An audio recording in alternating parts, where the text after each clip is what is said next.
4 पढ़ा हुआ है ना, 4 ही पढ़ा हुआ है। हीमोडायलिसिस जो होती है बेसिकली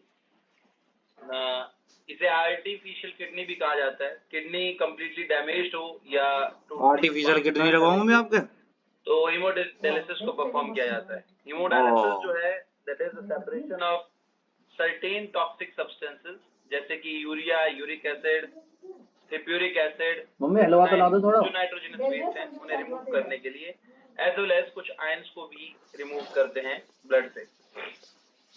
किस कंसेप्ट पे काम करता है बेटा ये? एक बहुत ही सिंपल सी बात, जब हम ब्लड डिस्ट्रीब्यूशन की बात करते हैं तो किडनी में सिर्फ 20% ब्लड जाता है, यानी कि हम ये कहें कि हमारी बॉडी जो है वो एवरी मिनट सिर्फ 20% ऑफ ब्लड से यूरिया को निकालती है, 20% ऑफ ब्लड से नाइट्रोजनस वेस्ट को निकालती है।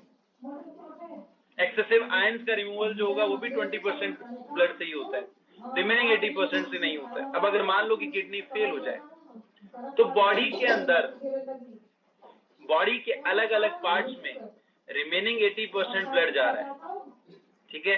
तो हम किसी भी कन्वीनियंट आर्टरी या वेन से ब्लड को विड्रॉ करते हैं और उससे नाइट्रोजन वेस्ट को बाहर निकाल सकते हैं। क्लियर? हाँ कि ना? भाई हमें तो 20% ही कम करना है। क्लियर? Yes sir. अब इस केस में ब्लड को डायलाइजर के अंदर पंप किया जाता है for the removal of waste और वापस से पेशेंट की बॉडी में रिटर्न कर दिया जाता है। टोटल सेटअप को अगर हम देखें तो ये यहाँ पर डायलाइजर है, डायलाइजिंग मशीन कहते हैं इसको, जिसके अंदर दो अलग अलग चैम्बर हैं। Within the same chamber there is 2 partitions. एक ही चैम्बर के अंदर 2 पार्टीशंस हैं। एक पार्टीशन जो है वो इस डक्ट से, इस ट्यूब से बाहर है और एक जो है इस डक्ट के अंदर है। ये डक्ट जो है वो सेमी परमेबल मेम्ब्रेन सेलोफान से बनी होती है, ठीक है, and which is made up of cellulose एंथेट। अब यहाँ पर फ्रेश डायलाइजिंग फ्लूइड जो है वो जब इसके अंदर हम पंप करते हैं तो वो फ्रेश डायलाइजिंग फ्लूइड जो है वो असल में इस ब्लड के साथ मटेरियल को एक्सचेंज करता है क्योंकि ये सेमी परमेबल मेम्ब्रेन है। अब जो फ्रेश डायलाइजिंग फ्लूइड होता है, बेसिकली डायलाइजिंग सॉल्यूशन होता है that contains all the component as of blood plasma. जैसा कि ब्लड प्लाज्मा प्रेजेंट होता है वैसे सारे कंपोजिशन यहाँ पर प्रेजेंट होते हैं, except one thing that is nitrogenous waste and excessive ions. जो एक्स्ट्रा आयंस हैं उनको छोड़कर और नाइट्रोजनस वेस्ट को छोड़कर इसका कंपोजिशन जो है वो ब्लड प्लाज्मा के सिमिलर होता है। क्लियर? हाँ कि ना? Yes sir. Yes sir. अब यहाँ पर compressed air with the carbon dioxide को इसके अंदर पंप किया जाता है, जिसकी वजह से ये डायलाइजिंग फ्लूइड जो है वो डायलाइजिंग मशीन के अंदर रन करना शुरू कर देता है। Now blood from any convenient artery और वेन। तो आर्टरी से विड्रॉ किया जाता है, वेन से विड्रॉ नहीं किया जाता है। ये इंपॉर्टेंट चीज है। आर्टरी से क्यों विड्रॉ किया जाएगा? क्योंकि हार्ट जो है वो आर्टरी में ब्लड को पंप कर रहा है। और वेन्स के अंदर क्यों नहीं किया जा सकता? क्योंकि वेन्स में होते हैं वेल्व्स। तो आप विड्रॉ करोगे तो वो एक वेल्व की लिमिट तक तो विड्रॉ कर पाओगे, उसके बाद विड्रॉ कर पाओगे क्या? बैकफ्लो तो होगा नहीं वेन्स में, नो सर। तो आर्टरी से विड्रॉ किया जाता है ब्लड को और उसके अंदर हेपेरिन को ऐड कर दिया जाता है। हेपेरिन क्या है बच्चे? Heparin is a blood anticoagulant. Blood को कोएगुलेट होने से रोकता है। कोएगुलेशन और एग्लूटिनेशन में क्या डिफरेंस है?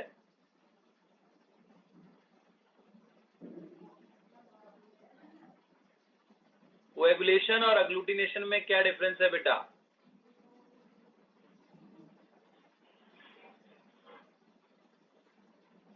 सर एग्लूटिनेशन तो वो होता है ना जब एंटीबॉडी किसी पे लग जाती है एंटीजन। बिल्कुल, very good, very good, correct.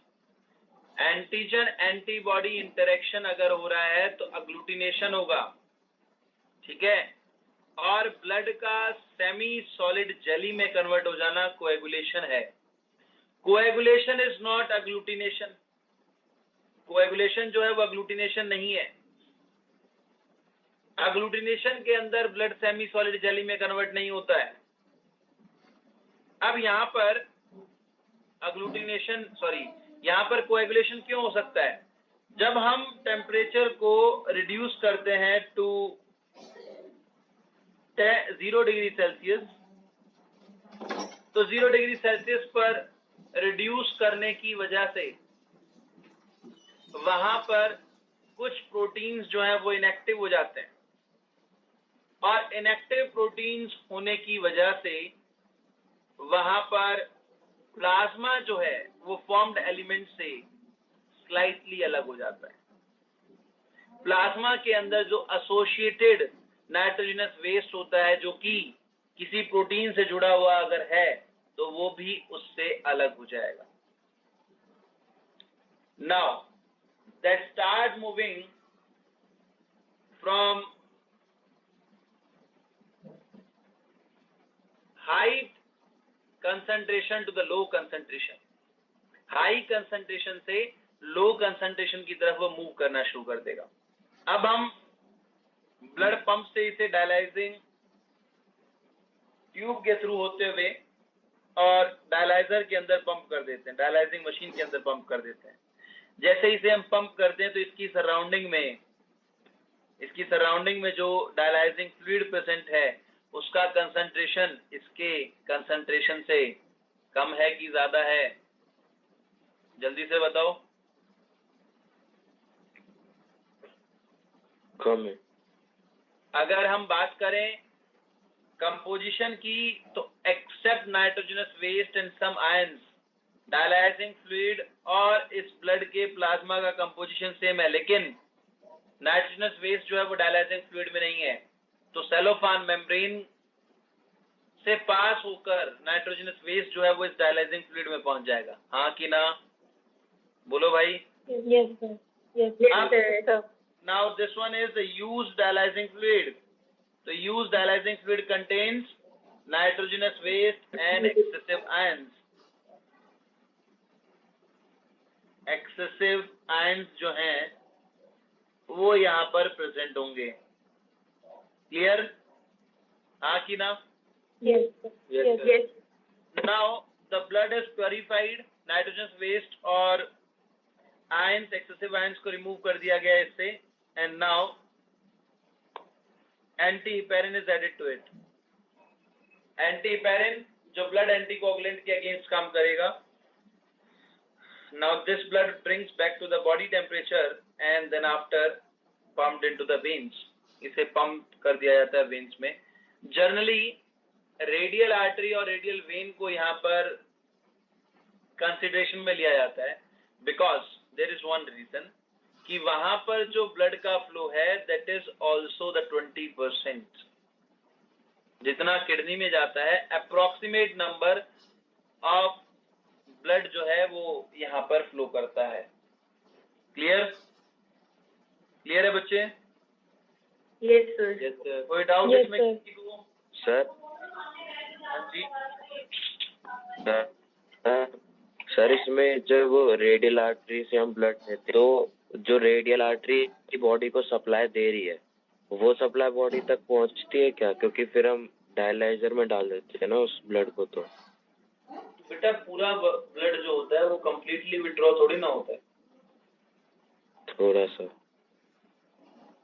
जैसे लोग ब्लड डोनेट करते हैं, करेक्ट? Yes sir. तो ब्लड डोनेशन के लिए सिरिंज को ऐड कर दिया जाता है और धीरे धीरे कहा जाता है कि आप जो है अपनी फीस्ट को क्लेंच करते रहिए और ओपन करते रहिए, बंद करते रहिए, ओपन करते रहिए। तो उससे क्या होता है, ब्लड का फ्लो बना रहता है। लेकिन इसका मतलब ये थोड़ी ना है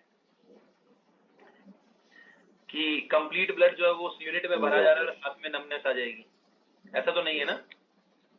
नहीं। And the amount of blood की बात करते हैं। डायलाइजर के अंदर एक पर्टिकुलर टाइम पर सिर्फ 500 ml ऑफ ब्लड जो है वो पंप होता है।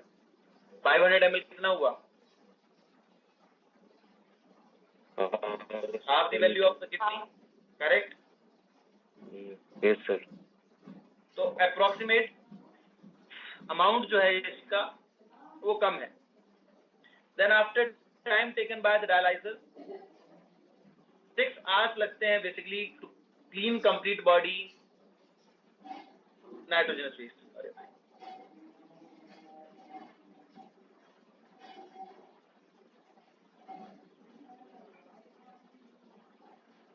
सर हाँ जी।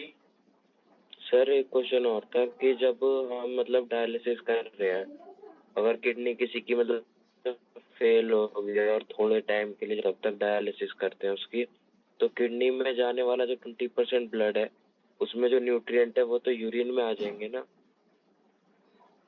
तो उससे क्या फर्क पड़ता है?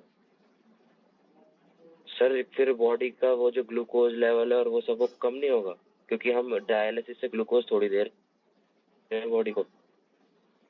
हाँ, तो हमारी बॉडी के पास स्टोर्ड फॉर्म में बहुत कुछ ग्लाइकोजिनोलाइसिस करेगा कि नहीं करेगा? हाँ तो फिर वो तो जिसकी डायलिसिस होती है पर्सन की बॉडी का भी देखना लीन एंड थिन होती चली जाती है वक्त के साथ। जी। चलिए, इन केस ऑफ किडनी फेल। हाँ जी बेटा। सर अगर किडनी फेल हो गई तो यूरिन तो बन ही नहीं पाएगा ना? नहीं, किडनी फेलियर की कंडीशन की बात नहीं है। वो बोल रहा है कि अगर मान लो किसी किडनी में इन्फेक्शन है, कुछ टाइम के लिए आप हेमोडायलिसिस कर रहे हैं, तो उस टाइम यूरिन फॉर्मेशन होगा। अब ग्लोमेरुलोनेफ्राइटिस कंडीशन है तो यूरिन फॉर्मेशन होगा कि नहीं होगा? लेकिन एल्ब्यूमिनूरिया कंडीशन हो जाएगी, हाँ कि ना? Yes sir. Complete kidney failure हो गया, उस केस में तो यूरिन नहीं बनेगा। इन case of complete renal failure kidney transplantation perform किया जाता है। जब दोनों ही किडनी डैमेज हो जाती है, one kidney from the donor transplanted to the patient, left kidney is preferred for the transplantation to avoid tissue rejection.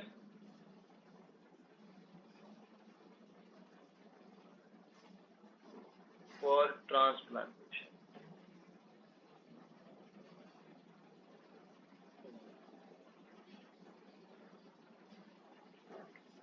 क्योंकि left side of the body organs नहीं होते हैं, मतलब कि वहां स्पेस प्रेजेंट है। राइट साइड में अगर आप देखोगे तो लिवर है, लिवर के नीचे किडनी है, किडनी के बाद में नीचे फीमेल के केस में ओवरीज या जेंटिलिया भी आ जाता है। नाउ टिश्यू रिजेक्शन को अवॉइड करने के लिए इम्यूनोसप्रेसेंट को यूज किया जाता है, which is cortisol and cyclosporin A. Cyclosporin A जो है that is obtain from trichoderma polysporum से ऑब्टेन किया जाता है। And the process general anaesthesia दिया जाएगा, लोअर एब्डोमेन में कट लगाया जाता है। Then after donor's kidney is transplanted to it, new kidney की ब्लड वेसल्स को कनेक्ट किया जाता है इलियक आर्टरी और फेल्ड किडनी को या फिर उसे रिमूव कर लिया जाता है on the basis high BP. अगर ब्लड प्रेशर बढ़ रहा है या फिर इन्फेक्शन है तो रिमूव भी किया जा सकता है।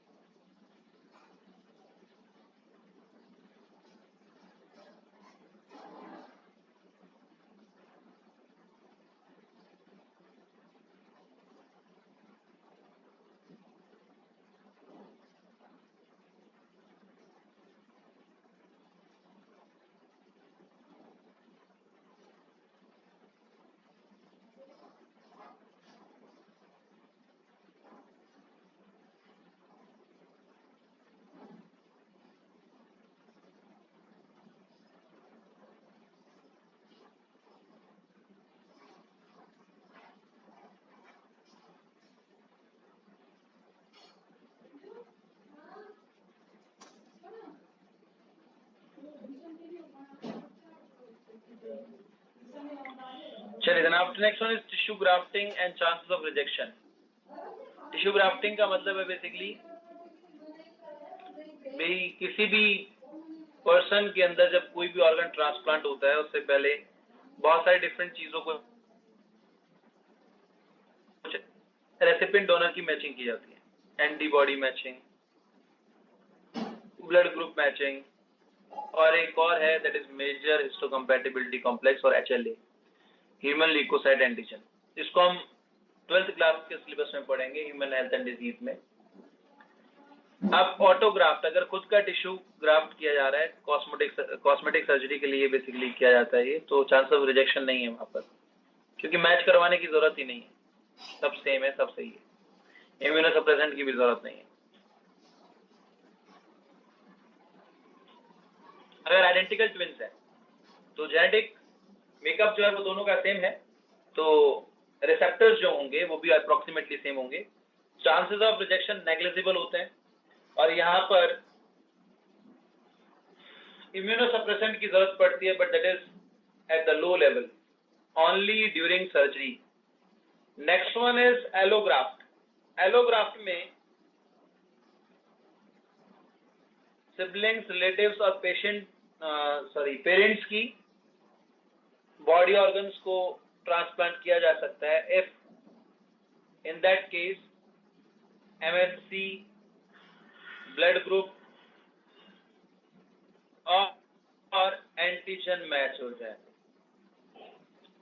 यहाँ पर मॉडरेट चांसेस ऑफ रिजेक्शन होते हैं और मॉडरेट इम्यूनोसप्रेसेंट की जरूरत पड़ती है during and after both, during the transplantation and after that also. xenograft after surgery,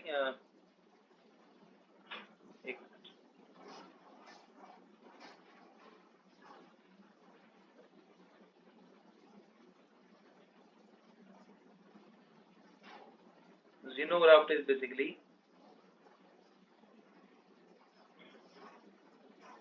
other species। तो यहाँ पर हाई चांसेस ऑफ रिजेक्शन है and high amount of immunosuppressant की जरूरत पड़ेगी ड्यूरिंग एंड आफ्टर सर्जरी। इसके अलावा एक CAPD भी होती है बेटा। सर जीनोग्राफ्ट का कोई एग्जांपल देना। जीनोग्राफ्ट का बेटा अभी तो नहीं, पहले इनिशियल टाइम में जब टिश्यू ट्रांसप्लांट किए जाते थे तो कोशिश की गई थी कि पिग का पैंक्रियाज लगाने की, कॉर्निया ट्रांसप्लांट जो है वो दूसरे ऑर्गेनिज्म से आज भी होता है क्योंकि उसमें ब्लड सप्लाई प्रेजेंट नहीं होती, ब्लड सप्लाई। हाँ, तो अभी रिसेंट में कोई जीनोग्राफ्ट ऐसा सच नहीं किया गया है, लेकिन आजकल लिम्ब ट्रांसप्लांटेशन जो है वो किया जा रहा है and that is only human to human, other species तो उसमें भी नहीं है।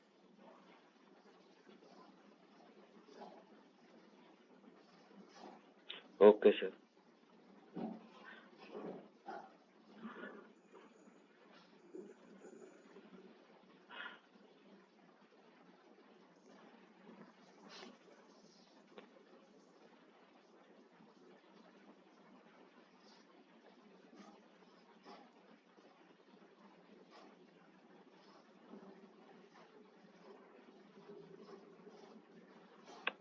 Clear?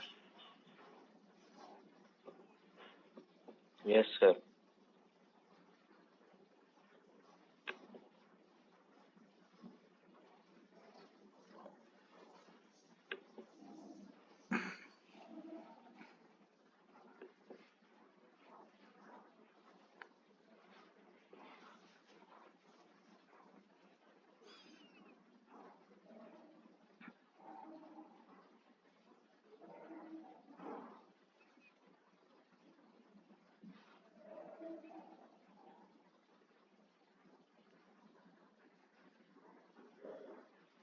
Next one is CAPD, continuous ambulatory peritoneal dialysis.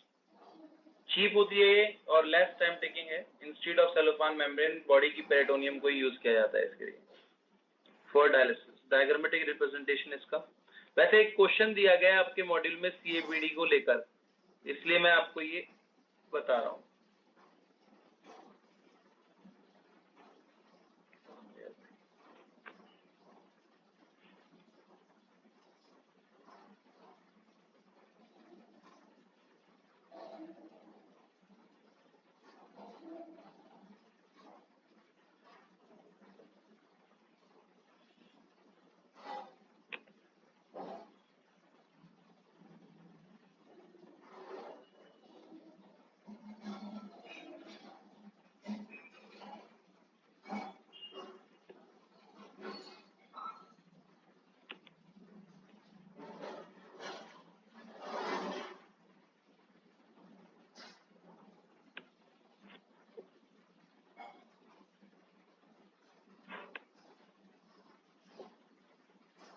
तो यहाँ पर देखो डायलाइजिंग बैग प्रेजेंट है, जिसमें डायलाइजिंग सॉल्यूशन जो है उसे पेरिटोनियम के अंदर पंप किया जाता है। ये पेरिटोनियम में चला गया। यहाँ पर जो ब्लड कैपिलरीज हैं, ब्लड वेसल्स हैं, उनके अंदर भी तो यूरिया प्रेजेंट होगा। तो हाई कंसंट्रेशन से लो कंसंट्रेशन पर नाइट्रोजनस वेस्ट आ जाता है। And now this catheter drains it into another bag. इससे क्या होगा, पहले इसे पेरिटोनियल स्पेस में भर दिया जाता है एंड आफ्टर जस्ट 1 आवर इसे रिमूव कर लिया जाता है। तो ये इतना इफेक्टिव है कि नॉर्मल डायलाइजिंग मशीन या नॉर्मल डायलाइजर पर इसे लगाने की जरूरत नहीं पड़ती है। This is the cheap and the best method. लेकिन ये एक इन्वेजिव टेक्निक है बेटा। कैसी टेक्निक है ये? इन्वेजिव।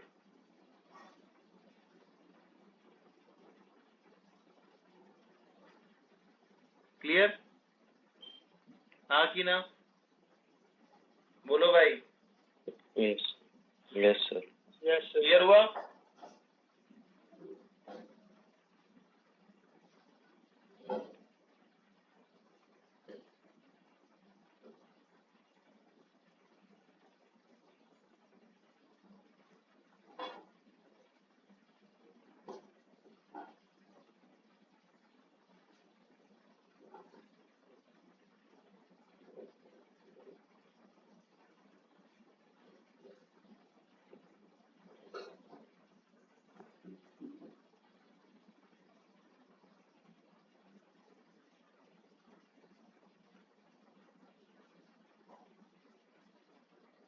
तो ये था बेटा excretory product and their elimination chapter से। आगे हम पढ़ते हैं लोकोमोशन एंड मूवमेंट। चलिए then after come to the next.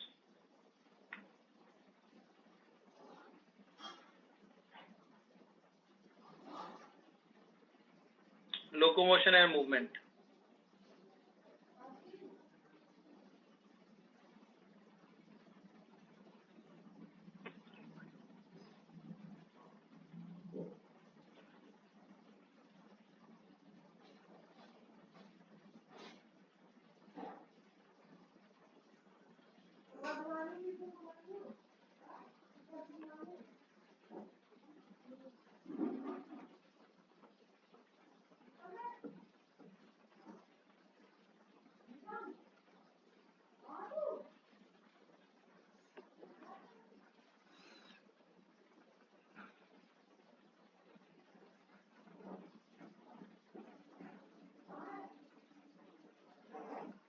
Locomotion and movement. All locomotions are movements, but all movements are not locomotion. NCERT की लाइन है बेटा ये। NCERT में मार्क करवा दिया ना मैंने आपको लास्ट चैप्टर कंप्लीट। हाँ कि ना? Yes sir. Yes sir. Yes sir. चलिए तो ये लोकोमोशन मूवमेंट को पहले NCERT में मार्क कर लो कुछ बेसिक लाइंस को, ताकि बाद में नोट से पढ़ने में आपको आसानी हो।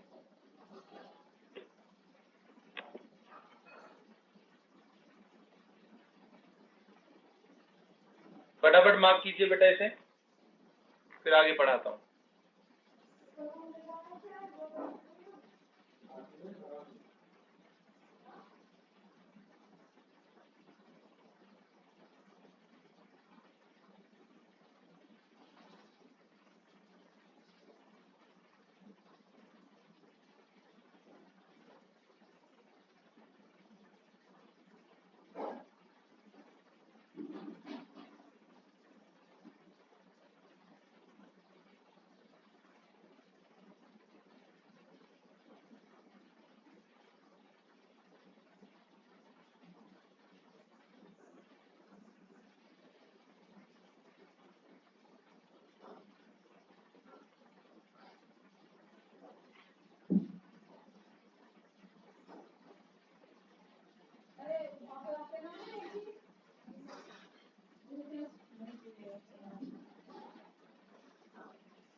सर हो गया।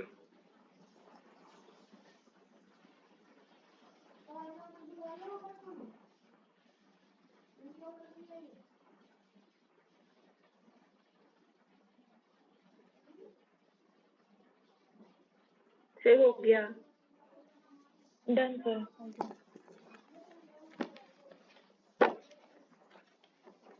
एक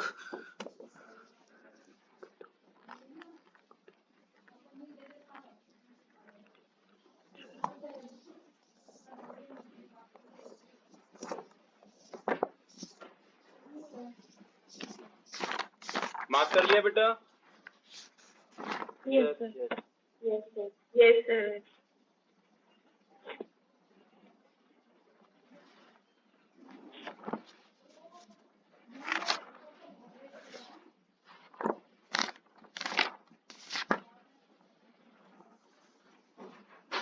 एक ये पॉइंट भी इम्पोर्टेंट है यहाँ पर, फ्लैचुलर मूवमेंट जो होती है वो सिर्फ मेल में होती है, ह्यूमन मेल में, फीमेल में नहीं होती है।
हो गया बेटा सभी का? Yes sir. नहीं सर, 1 मिनट।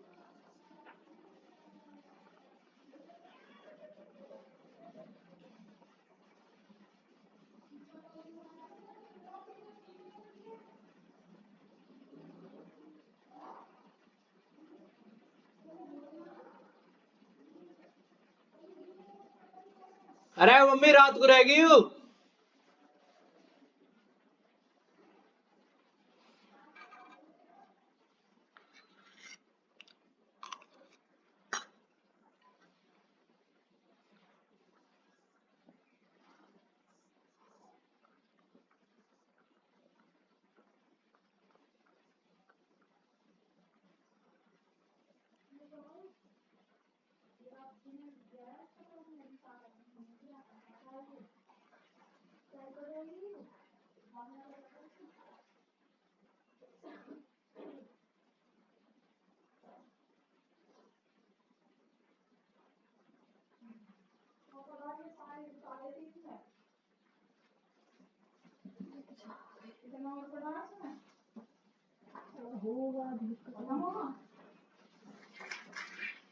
नहा तो तुम जाके क्यों कल भी ना नाई नहा लो जाके।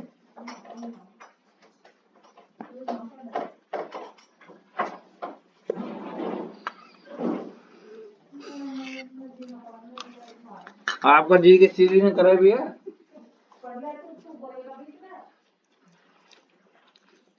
मेरे सर भी नहीं बोल रहे तेरी मम्मी जी ना करता नहाने को। डन। Yes sir.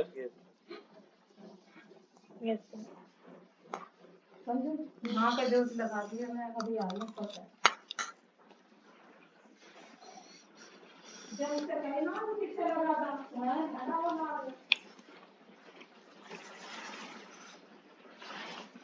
और नाव का भी सिद्धांत है क्यों ना? फिर हम कहा चलो ना तो ढक्कन खोलिए चलो जाओ।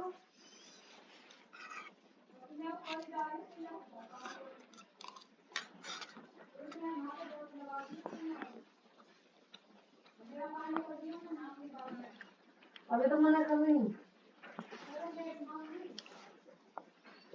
पानी के लिए हो जाएगा फिर।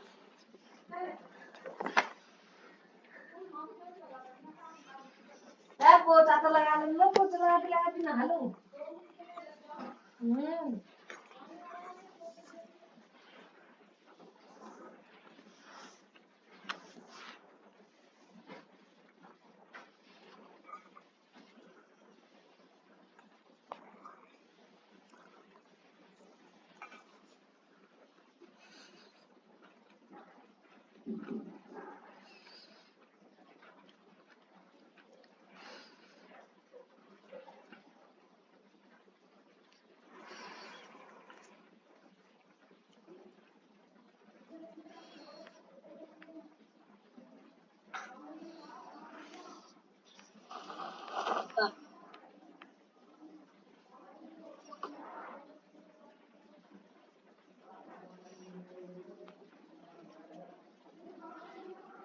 I got supplies.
पहले देख लिया।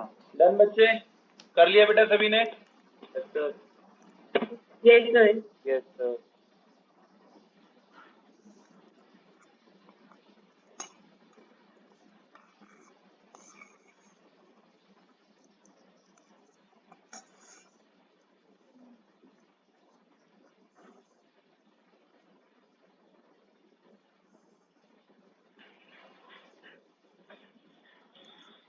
चलिए तो बेटा आगे शुरू कर दें। 1 मिनट,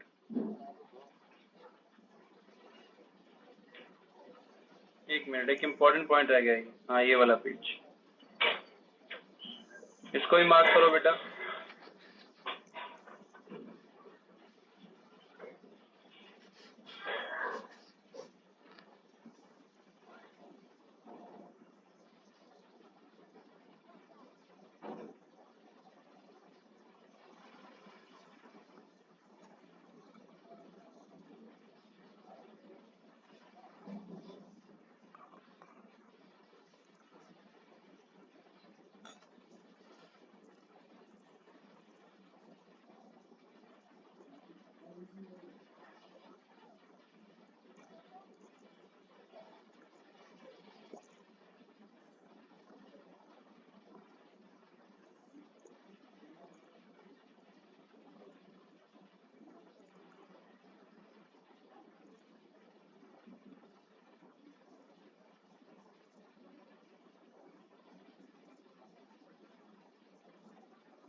सर सर हाँ जी बेटा बोलिए। सर टिश्यू में से एक चीज पूछनी थी आपसे। एनिमल टिश्यू से? हाँ मतलब वो एक्सक्रीशन का भी है। पूछो। वो आपने बताया था ना यूरिनरी ब्लैडर में ट्रांजिशनल एपिथेलियम में बेसल लैमिना नहीं होती। बेसमेंट मेम्ब्रेन नहीं होती है। बेसमेंट मेम्ब्रेन का जो कनेक्टिव टिश्यू वाला पार्ट है वो तो होता है ना सर उसमें? हाँ, लैमिना पेरिया होता है। हाँ बोलो। हाँ तो सर वो क्यों नहीं होती है उसमें, यही पूछना था। स्ट्रेचेबल है ना बेटा वो पूरा का पूरा। एक बात बताओ, स्क्वामस सेल जो हैं अगर वो और भी ज्यादा इलोंगेट कर जाएं तो वो ग्लाइकोप्रोटीन की सीक्रेशन कर पाएंगे क्या?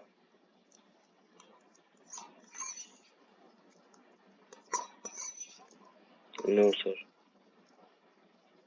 ब्लड कैपिलरीज के अंदर बेसमेंट मेम्ब्रेन होती है?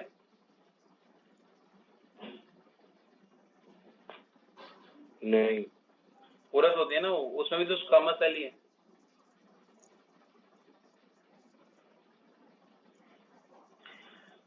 Yes sir. चलो भाई, मार्क कर लिया यहाँ तक।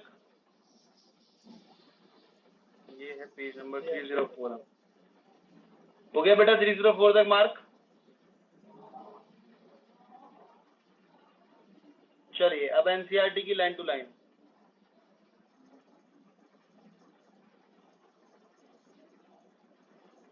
मूवमेंट्स क्या होती हैं? चेंज इन पोस्चर और पोजीशन को बेसिकली मूवमेंट्स कहते हैं। एसेंशियल एंड सिग्निफिकेंट फीचर है for both unicellular and multicellular organism के लिए। ये अमीबा सूडोपोडियल मूवमेंट शो करता है और मल्टीसेलर ऑर्गेनिज्म जो है वो सीलिया, फ्लैजेला, लेग्स, हैंड्स, आईज में आईलिड्स और टंग की मूवमेंट शो करते हैं। एक्सटर्नल और इंटरनल दो तरह की मूवमेंट होती है। एक्सटर्नल मूवमेंट जैसे कि लिम्ब की मूवमेंट, हेड की मूवमेंट, ट्रंक की मूवमेंट, जॉज की मूवमेंट, इंजेक्शन, लोकोमोशन, डिफेंस के लिए मूवमेंट। जबकि इंटरनल मूवमेंट जो होती है that is peristaltic movements of food in alimentary canal, churning of stomach, blood pumping by the heart, voiding of urinary bladder को खाली करना, और अवम की fallopian tube में movement. Next one is movements को फर्दरली 4 टाइप्स में क्लासिफाई किया गया है। तो चलो एग्जांपल बताओ। सबसे पहले अमीबॉइडल और सूडोपोडियल मूवमेंट्स हमारी बॉडी में कौन सी सेल करती हैं? WBC। Macrophages and leucocytes. Correct, macrophages and leucocytes करती हैं। Very good. इसके अलावा अमीबॉइडल मूवमेंट जो होती है वो प्रोटोप्लाज्मिक मूवमेंट साइक्लोसिस करेगी अमीबा के अंदर। सीलियरी मूवमेंट्स कहाँ होती है ह्यूमन बॉडी में? Fallopian tube, fallopian tube, trachea और trachea, bronchioles,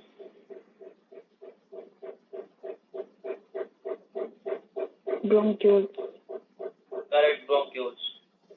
next one is flagellar movements, कहाँ पर प्रेजेंट होंगी?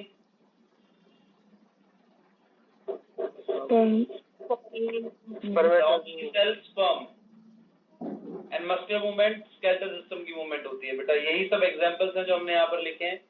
Just read them once, then after the next one is locomotion.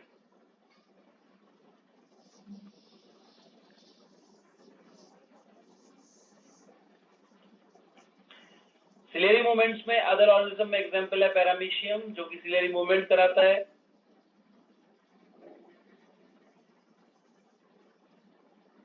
और फ्लैजुलर मूवमेंट जो होती है वो कोएनोसाइट सेल्स की हेल्प से होती है स्पॉन्जेस के अंदर। पॉरीपेरा एग्जांपल। मस्कुलर मूवमेंट की अगर हम बात कर रहे हैं तो कॉन्ट्रैक्शन रिलैक्सेशन होता है मसल्स का। दे helps in locomotion and movement.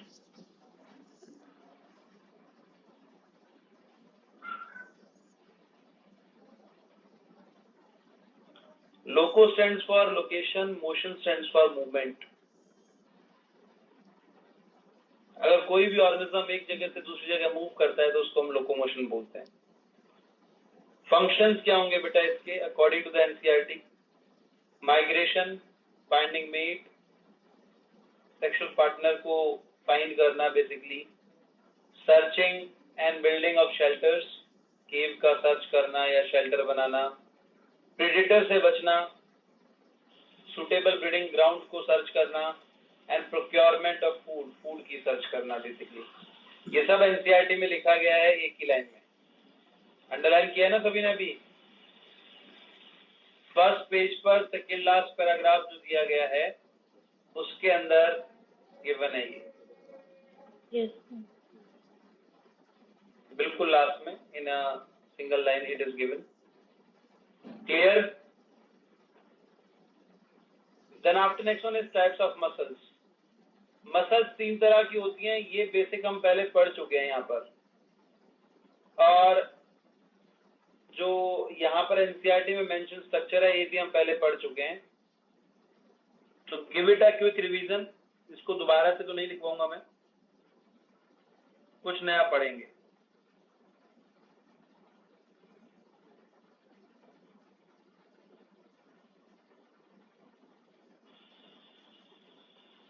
तो इसे बेटा फटाफट रीड आउट कर लो, किसी भी पॉइंट में अगर डाउट है तो पूछ लो।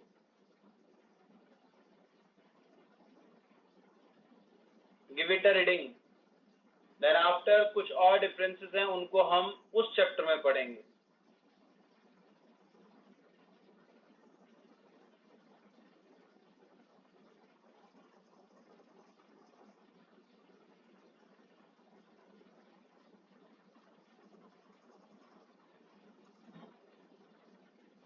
सर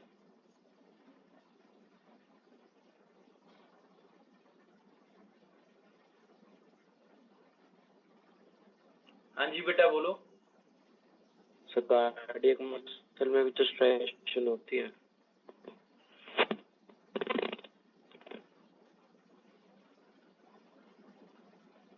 हाँ तो कहाँ नहीं लिखा स्ट्राइएशन नहीं होती?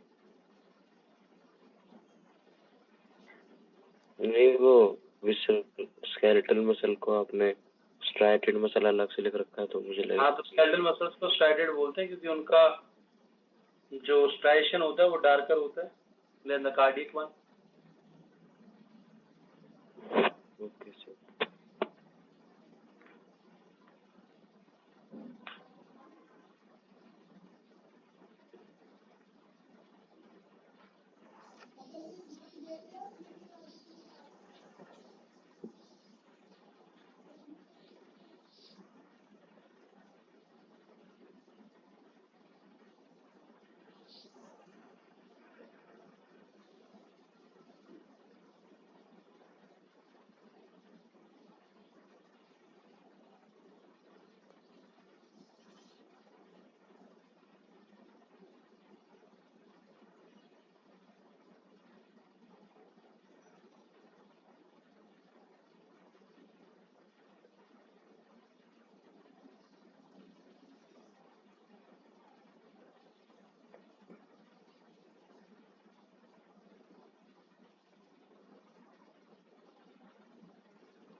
आगे स्क्रॉल कर दो बेटा।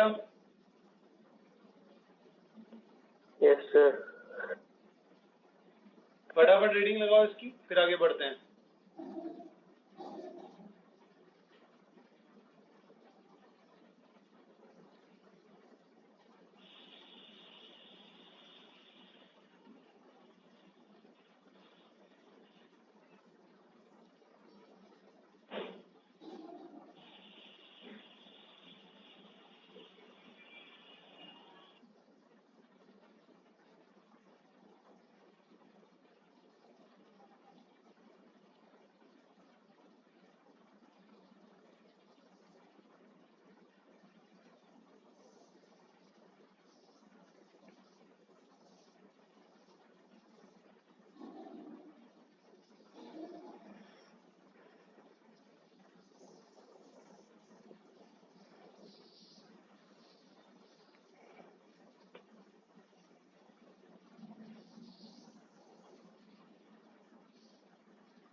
यूट्यूब स्टोरी कैसे डालते हैं?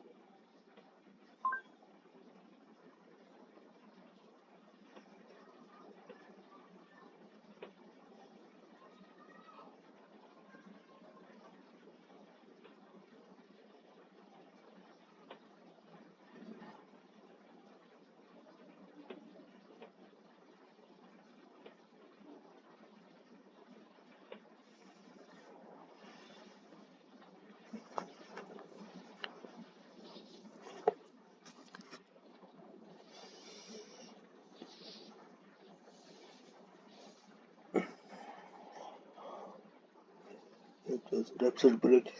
Present.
Sein Holzfäller.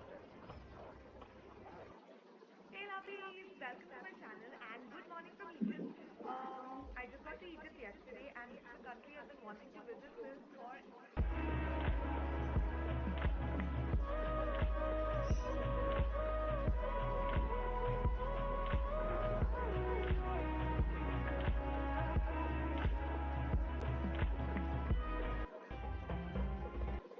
pyramid built. I still can't believe I'm here. This place has such a great character and this is the Hussein Mosque. That was built.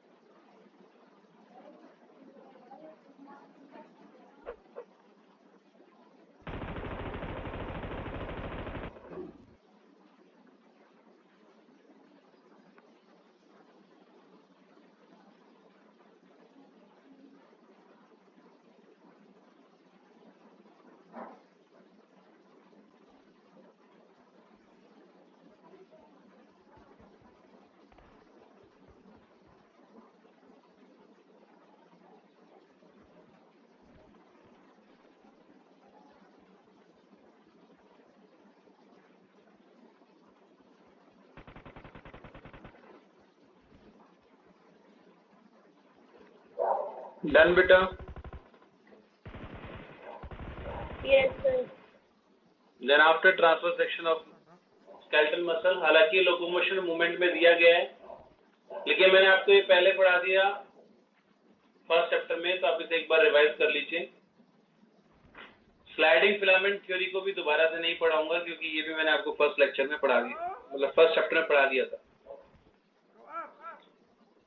तो give it a quick revision, और अगर किसी भी point में doubt अगर आपको आता है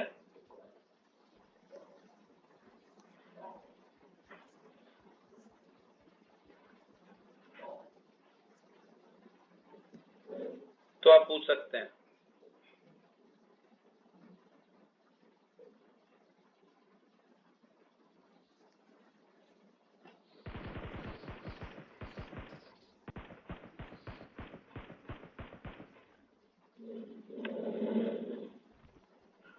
Give me a call.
फटाफट रिवाइज करो बेटा, फिर आगे बढ़ते हैं और मसल कॉन्ट्रैक्शन पढ़ेंगे।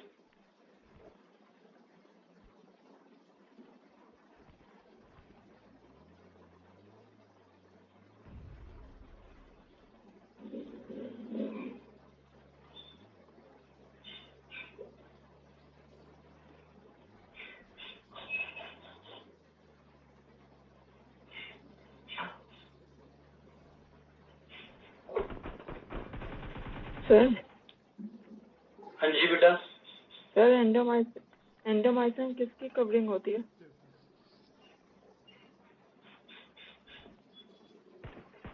एंडोमाइसियम जो होती है बेसिकली फाइबर्स के बीच में प्रेजेंट होती है बेटा, तो हम कह सकते हैं कि फाइबर्स के ऊपर है ये, that is the covering of muscle fibres. Endomysium के बाद नेक्स्ट होगी सार्कोलेमा। देखो ये यहाँ पर मेंशन किया है लेयर के हिसाब से, सबसे पहले epimysium, fascia, perimysium, endomysium, sarcolemma, sarcoplasm. Sarcoplasm में मायोफिब्रिल होते हैं, दे कंटेन एक्टिनमाइसिन। ये ऑर्डर है इसका, क्लियर? ओके।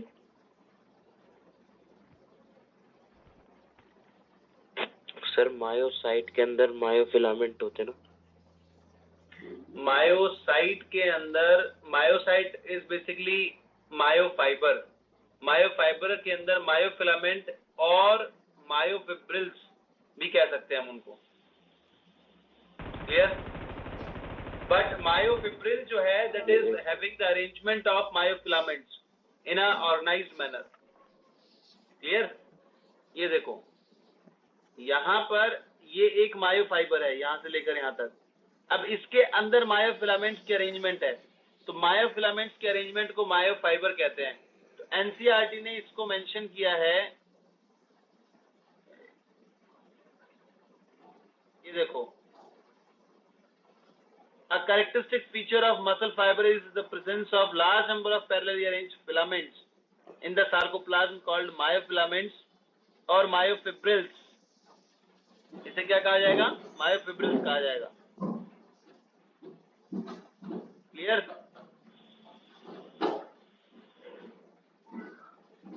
क्लियर है बेटा?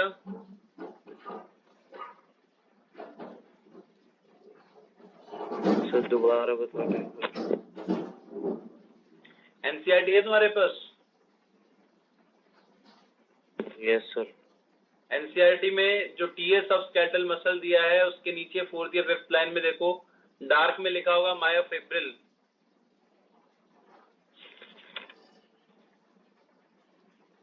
Yes sir. हाँ, तो उससे ऊपर की लाइन पढ़ो जो कहती है कि कैरेक्टरिस्टिक फीचर है मसल फाइबर का कि उसके अंदर पैरेलली अरेंजमेंट फिलामेंट्स होते हैं, एक्टिन और मायोसिन फिलामेंट, जिनको मायोफिलामेंट और मायोफिब्रिल्स कहा जाएगा। तो इन टोटल ये एक मायोफिब्रिल है, इसके अंदर अरेंज जो है वो मायोफिलामेंट्स हैं, क्लियर?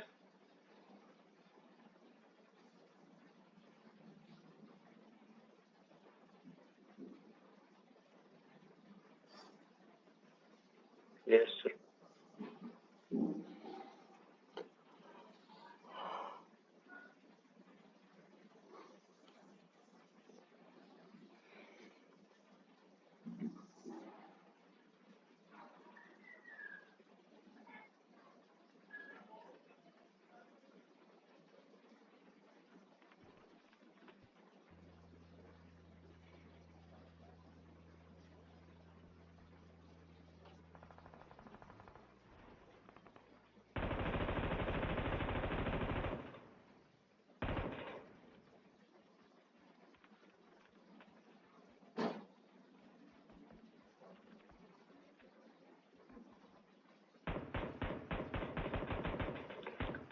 सर मायोफिब्रिल्स और मायोफिलामेंट अलग अलग होते हैं? देखो बेटा, मायोफिब्रिल्स जो है, अगर आप एक मायोफिब्रिल लोगे तो उसके अंदर आपको मायोफिलामेंट्स अरेंज्ड मिलेंगे पैरेलली। तो एनसीईआरटी कहती है कि मायोफिलामेंट्स और मायोफिब्रिल्स जो है वो एक ही बात है, क्लियर? अगर आप एक मायोफिब्रिल लेते हैं उसके अंदर आपको मायोफिलामेंट्स का अरेंजमेंट ही मिलेगा, दैट्स इट, क्लियर? यस।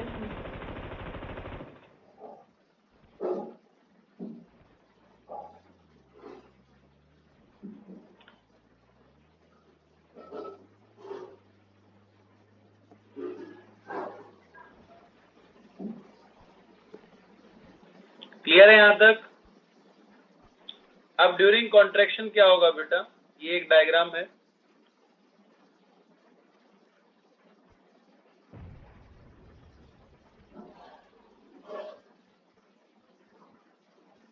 जिसमें एवरीथिंग इज एक्सप्लेन्ड कि रिलैक्स कंडीशन होगी और कॉन्ट्रैक्टेड कंडीशन होगी तो क्या फर्क होगा। कॉन्ट्रैक्टेड कंडीशन में एच जोन डिसअपियर हो जाता है, आई बैंड डिसअपियर हो जाता है, ओ बैंड इंक्रीज करता है, कोई चेंज नहीं होगा। ए बैंड और एम लाइन में लेंथ ऑफ थिक और थिक मायोफिलामेंट की लेंथ में कोई चेंज नहीं होगा। साइज ऑफ सार्कोमियर जो है वो डिक्रीज करता है क्योंकि distance between the two Z line जो है वो डिक्रीज करेगी। इनिशियली ये डिस्टेंस थी दोनों के बीच में, कॉन्ट्रैक्टेड कंडीशन में डिस्टेंस डिक्रीज कर गई। चलिए, तो ये बेसिक्स थे जो हमने पहले पढ़े थे, और लोकोमोशन एंड मूवमेंट में भी इसको दोबारा से इंक्लूड किया गया है कुछ पार्ट।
क्लियर है बेटा?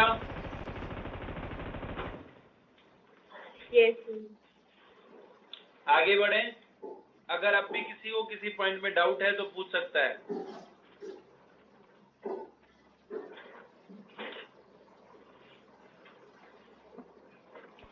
चलिए, then after come to the next part. Sir layers बता दो एक बार। क्या बता दूं?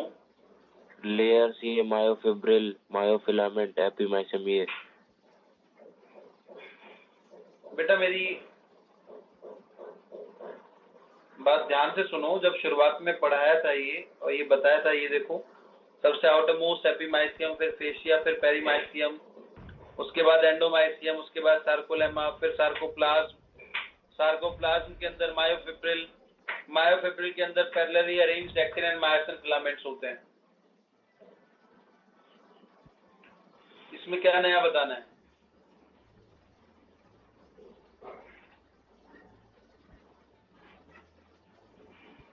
क्लियर है? ये ऑर्डर जो लिखा हुआ है नोट किया है आपने अपनी नोटबुक में? सर मायोसाइट और मायोसाइट और मायोफिब्रिल एक ही बात है, बस ये मायोफिब्रिल एक बात नहीं है, मायोसाइट और मायोफाइबर एक बात है। मायोसाइट और मायोफाइबर एक बात है। मायोसाइट के अंदर होते हैं ये। साइटोस्केलेटन पढ़ा है आपने बेटा?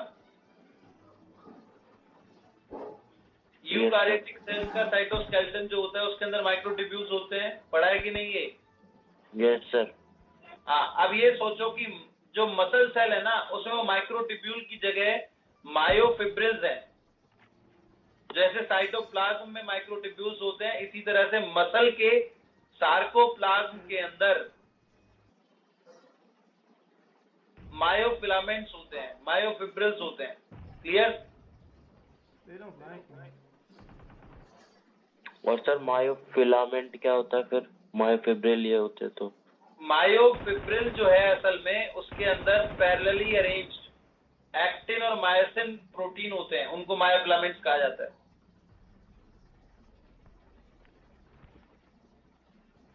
ओके सर, ठीक है।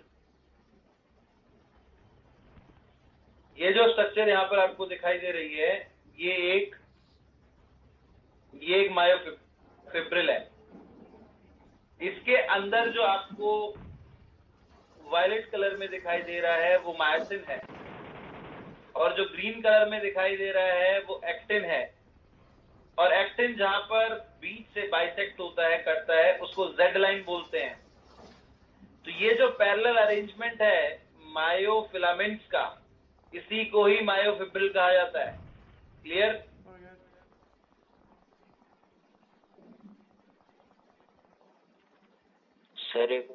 सर ऊपर करना थोड़ा सा।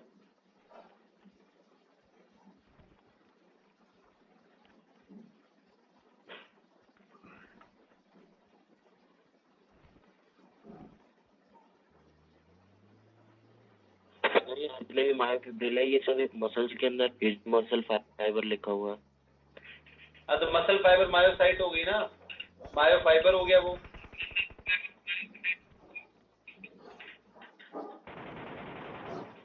क्लियर?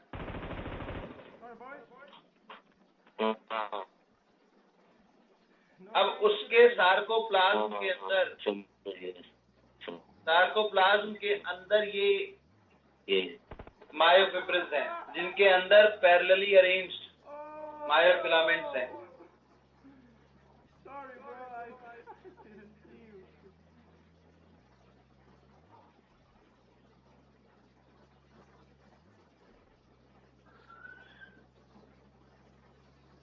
Yes sir. ये जो यहाँ पर बनवाया था बेटा, ये वाला पार्ट, ये समझ में नहीं आया आपको? मसल के अंदर मायो साइट्स होती हैं, मायोफाइबर्स होते हैं, उसके अंदर सार्कोप्लाज्म होता है, सार्कोप्लाज्म के अंदर मायोफिब्रिल्स होते हैं। I see you. Number 1 snake hunter in the world. चलिए, then after come to the next.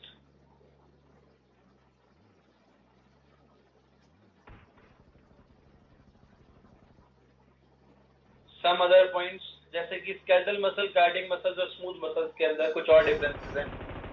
पहला डिफरेंस फाइबर के डायमीटर का। सबसे ज्यादा डायमीटर जो होता है वो स्केलेटल मसल के फाइबर का होता है, और सबसे कम स्मूथ मसल फाइबर का। फाइबर की लेंथ की अगर हम बात करें तो the longest fibre length is of 30 centimetre, और वो स्केलेटल मसल के अंदर प्रेजेंट है। ठीक है, फीमर की जो मसल है क्वाड्रिसेप्स फेमोरिस, उसके अंदर प्रेजेंट होता है बेसिकली। और उसके बाद स्मूथ मसल फाइबर की लेंथ 200 माइक्रोमीटर है अप टू, और कार्डियक मसल के अंदर 50 to 100 माइक्रोमीटर होती है। तो सबसे कम जो होगी वो कार्डियक मसल में है, और सबसे ज्यादा स्केलेटल में।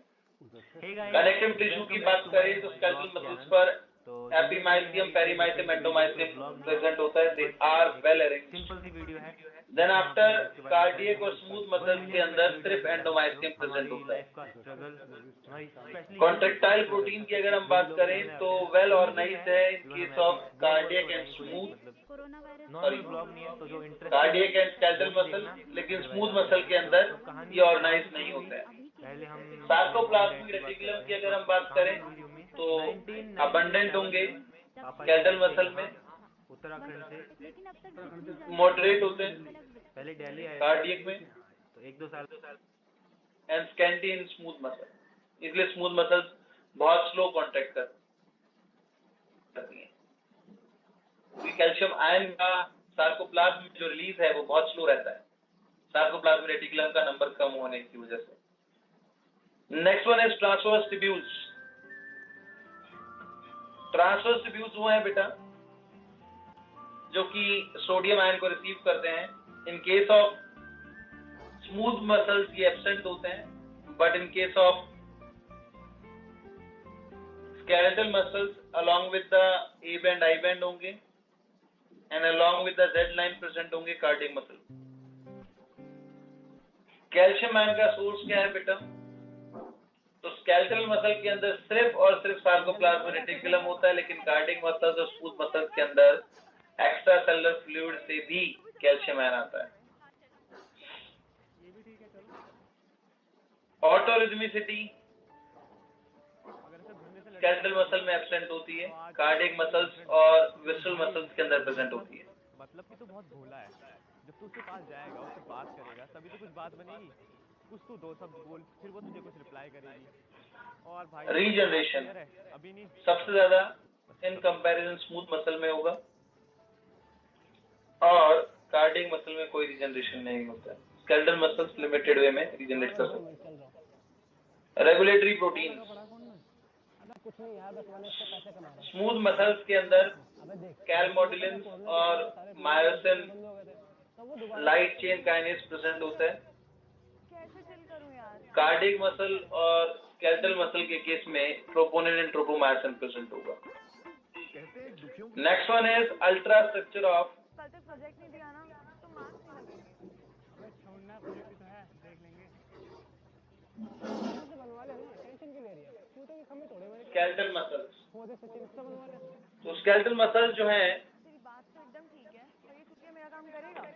यहाँ पर बंडल ऑफ फाइबर्स प्रेजेंट होते हैं, muscle fibres, muscle cell, myocyte या मायोफाइबर भी कहा जाता है। एक्चुअली सच में मुझे तुम्हारी एक हेल्प चाहिए थी, या तुम मेरा प्रोजेक्ट बना दोगे? क्योंकि मेरी तबीयत बिल्कुल भी ठीक नहीं है और कल सबमिशन का लास्ट डेट है। अरे इसे लेकिन मुझे भी अपना प्रोजेक्ट याद करेंगे, इतना तो कर ही सकते हो ना। Muscle fiber is basically covered by sarcolemma and that encloses many nuclei. Skeletal muscles multinucleated होता है। कल दे देना, ठीक है? ठीक है। Thank you. And myofibril जो है वो इसके सार्कोप्लाज्म में प्रेजेंट होगा and that is having the well organized contractile proteins actin and myosin. Actin is thin myofilament, myosin is thick myofilament. Now the structure of myosin, 55% of muscle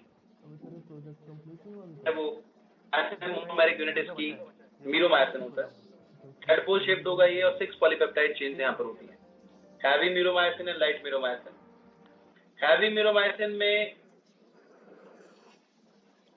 globular head and initiation of tail 2 part बनाते हैं ये। Heavy chain and light chain इसके 2 part हैं। Heavy chain इसकी main chain होती है।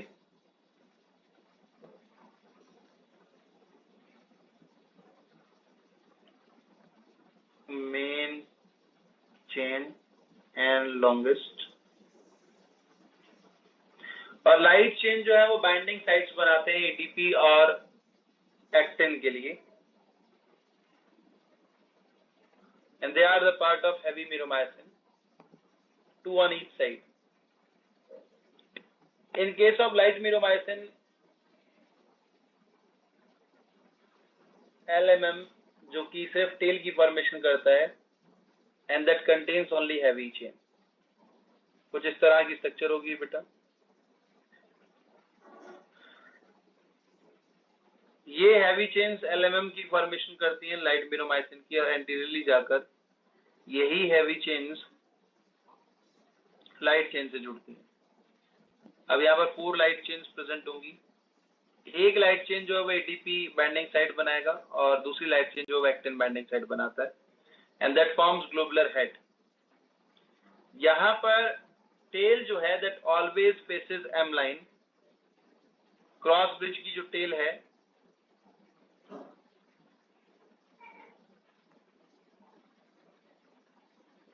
cross bridges tail always faces M line of the sarcomere. ये भी एक क्वेश्चन स्टेटमेंट है। तो इस तरह से स्ट्रक्चर आपको दिखाई देगी। हेलिकल टेल होती है, क्रॉस आर्म प्रेजेंट होगा एंड ग्लोबुलर हेड प्रेजेंट होता है। ग्लोबुलर हेड जो है वो अपने आप में ही एटीपीएज है। एटीपीएज एंजाइम यहाँ पर प्रेजेंट होगा। स्ट्रक्चर ऑफ एक्टिन और थिन मायोफिलामेंट। तो थिन मायोफिलामेंट के अंदर 3 प्रोटीन्स प्रेजेंट होते हैं। एक्टिन जो कि ग्लोबुलर प्रोटीन है स्ट्रक्चरली बट फंक्शनली फाइब्रस है और ये डबल हेलिकल कॉर्ड की फॉर्मेशन करता है in the presence of Mg2 positive ion, magnesium ion की प्रेजेंस में। Tropomyosin double stranded alpha helical fibrous structure है जो कि रेस्टिंग स्टेज में मायोसिन बाइंडिंग साइट को कवर करेगा एक्टिन पर।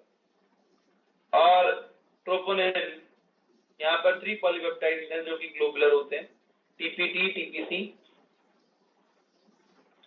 ये ग्लोबुलर प्रोटीन है।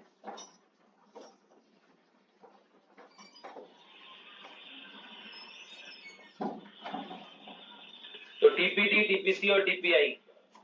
टीपीटी जो है that binds to tropomyosin, TPC bind करता है कैल्शियम आयन से, और टीपीआई जो है वो इनहिबिट करता है एक्टिन मायोसिन कॉम्प्लेक्स।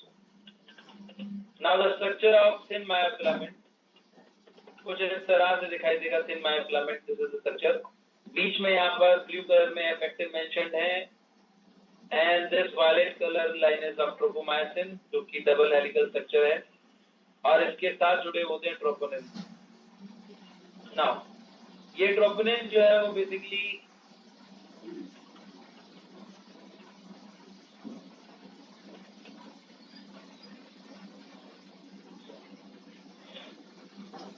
ट्रोपोनिन जो है वो बेसिकली मास्क करते हैं, हाइड करते हैं मायोसिन बाइंडिंग साइट्स।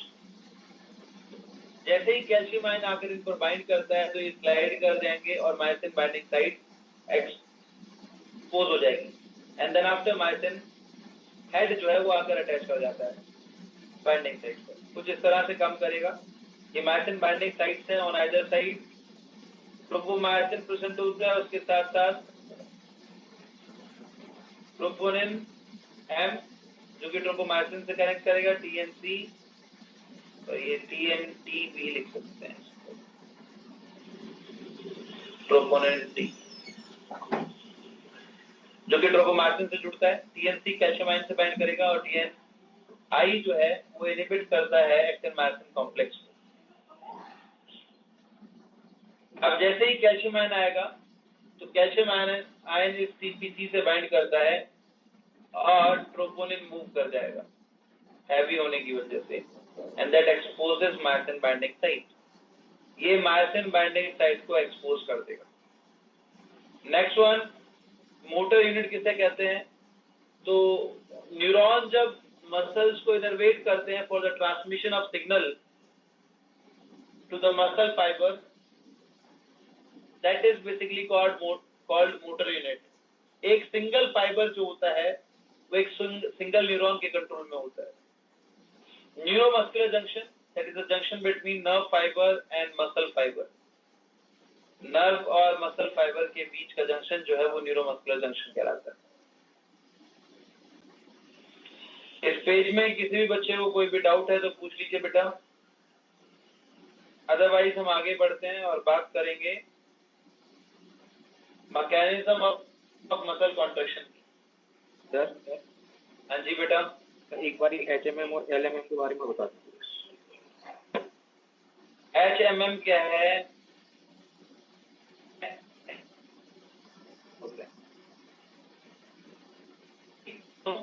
और ये 4 लाइट चेन हो गई, करेक्ट? Yes sir. अब जो लाइट चेन्स हैं वो यहाँ पर बाइंडिंग साइट्स बनाती हैं, एटीपी की बाइंडिंग साइट, एक्टिन की बाइंडिंग साइट, करेक्ट? ये क्रॉस आर्म हो गया बीच में, this one is cross arm.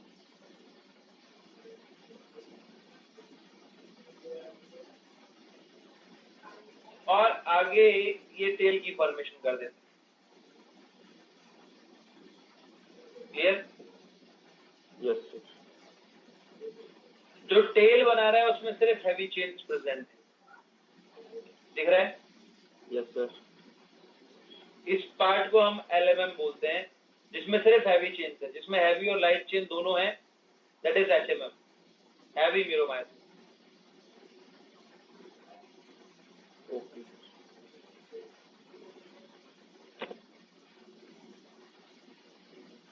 Clear? Yes sir. Yes sir. किसी और बच्चे को कोई डाउट?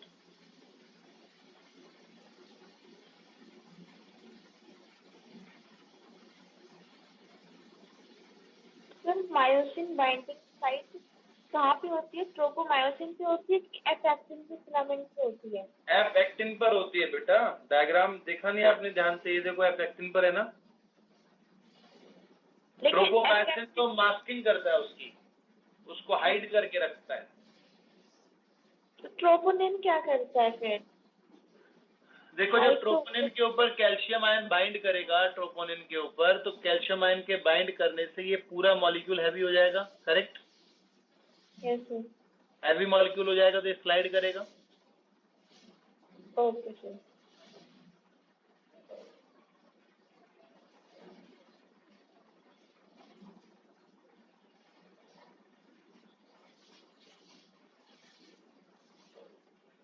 क्लियर है बेटा, आगे बढ़े? Yes sir. Yes sir.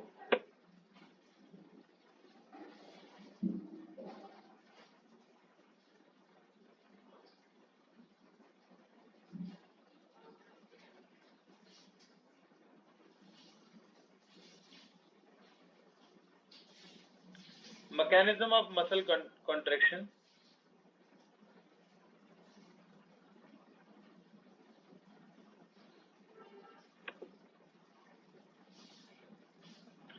तो sliding filament theory that is proposed by Hexley and Hansen, इन्होंने कहा कि थिन मायोफिलामेंट जो है वो स्लाइड करता है थिक मायोफिलामेंट के ऊपर, और जिसके लिए रिस्पॉन्सिबल है cross bridge of thick myofilament. Length of thick and thin myofilament जो है वो कभी चेंज नहीं होती, एंड सार्कोमीयर जो है that is shortened by the movement of thin myofilament towards H zone. Sarcomere का साइज इसलिए घटता है क्योंकि थिन मायोफिलामेंट जो है वो मूव कर जाता है एच जोन की तरफ। अब इसका इलेक्ट्रिकल एंड बायोकेमिकल इवेंट्स जो है वो एक्सप्लेन किया अल्बर्ट सार्जेंट ग्योर्गी ने और उसकी टीम ने, and that also include sliding filament theory. उन्होंने स्लाइडिंग फिलामेंट थ्योरी को भी इसी के साथ इंक्लूड कर दिया।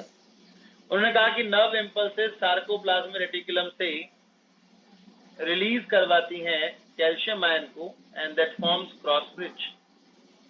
क्रॉस ब्रिज फॉर्मेशन होने की वजह से एक्टिन मायोसिन कॉम्प्लेक्स बनता है और स्लाइडिंग होती है, and that will leads to muscle contraction. उसकी वजह से मसल कॉन्ट्रैक्शन होगी। इवेंट्स ऑफ मसल कॉन्ट्रैक्शन, तो सिंपली न्यूरोमस्कुलर जंक्शन के ऊपर एसिटाइलकोलिन रिलीज हुआ, and that binds to receptor, और जैसे ही वो रिसेप्टर से बाइंड किया तो यहाँ पर इन्फ्लक्स होता है सोडियम आयन का। एक्शन पोटेंशियल टी ट्यूब्यूल में पहुंच गया। टी ट्यूब्यूल से ये सार्कोप्लाज्मिक रेटिकुलम में पहुंचेगा और रिलीज करवा देगा कैल्शियम आयन को सार्कोप्लाज्म में। जैसे ही सार्कोप्लाज्म में कैल्शियम आयन रिलीज हुए तो एक्टिव साइट जो है वो एक्सपोज हो जाएंगी और क्रॉस ब्रिज की फॉर्मेशन होगी, and contraction begins. Contraction start हो जाएगी टुवर्ड्स एच जोन, मूव करेंगे एक्टिन मायोफिलामेंट्स। उसके बाद एसिटाइलकोलिन एस्ट्रेज लैक्टेशन फर्स्ट का फेज है ये एसिटाइलकोलिन को एसीटेट प्लस कोलिन में कन्वर्ट कर देता है, and that is reabsorbed in pre synaptic membrane, यानी कि दोबारा से न्यूरॉन में रीअब्सॉर्ब हो जाते हैं। अब सार्कोप्लाज्मिक रेटिकुलम जो है वो रिकैप्चर करता है कैल्शियम आयन को by active transport of calcium ion bye the use of ATP. ATP को यूज करेगा, यूज करने की वजह से यहाँ पर ये वापस से सार्कोप्लाज्म से निकालकर ये यहाँ पर कहां पर प्रेजेंट है बेटा? They are in sarcoplasm.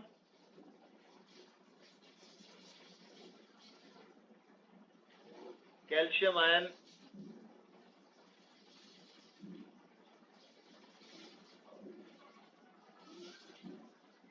In sarcoplasm,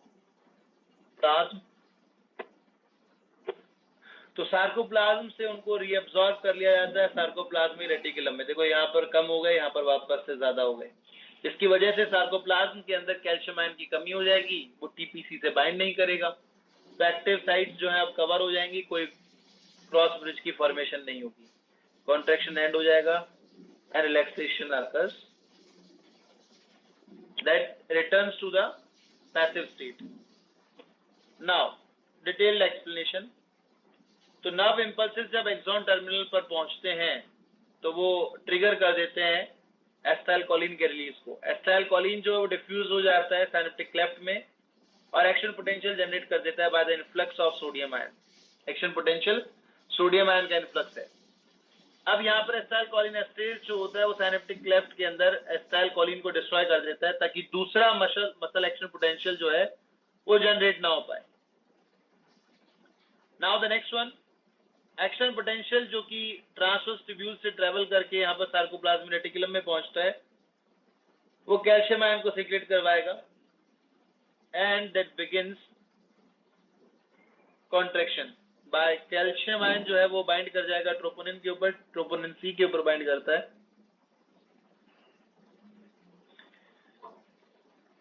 of the thin myofilament और एक्सपोज कर देगा binding site of the myosin. अब कॉन्ट्रैक्शन होगा यहाँ पर power stroke bye the use of ATP. क्या होता है, मायोसिन हेड जो है that contains ATPase enzyme.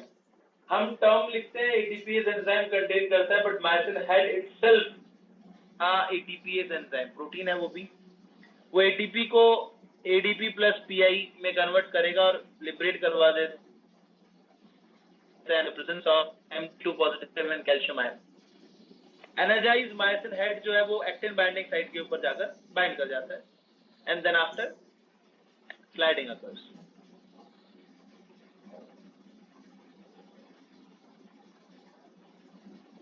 Thin myofilament को सेंटर ऑफ सार्कोमियर की तरफ पुल किया जाता है और कॉन्ट्रैक्शन हो जाएगी।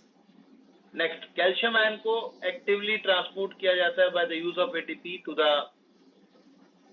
सार्कोप्लाज्मिक रेटिकुलम, वापस से ट्रांसपोर्ट पंप से, जिससे कि कैल्शियम आयन का लेवल जो है वो लो हो जाता है सार्कोप्लाज्म में।